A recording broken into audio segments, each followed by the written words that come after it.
Hindi naman pag may carry ka dito, ilalagay mo dito, hindi ganun yun. Okay? Individually mo siyang, lahat ng magkakaiba yung variable, sila lang yung i-add mo. Okay? So, this is -1 plus to, di ba?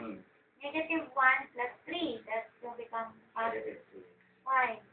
Remember, this is -x. This is 3. oo nga pala. Tapos plus to. Positive. So, parang Rock -1 dyan. Sir. Bakit negative Sir. sagot mo? Joke lang yan. Kasi, analyze the problem. Wait. Kasi remember, 3. Titingnan mo ngayon, di ba? 2, di ba? Dalawa siyang number. Kaya makinig. Titingnan mo yung kung asan yung sign. Yung sign ba nandoon sa mas maliit na number or doon sa mas malaki? Kapag nandoon sa mas maliit na number, ibig sabihin, okay lang mo siya. 3 minus 1 lang, di ba? Papalitin mo lang. Pwede na yon.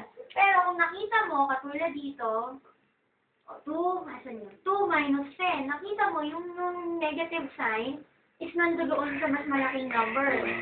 So, gagawin mo, i-minus mo sila, and then, copy the sign of the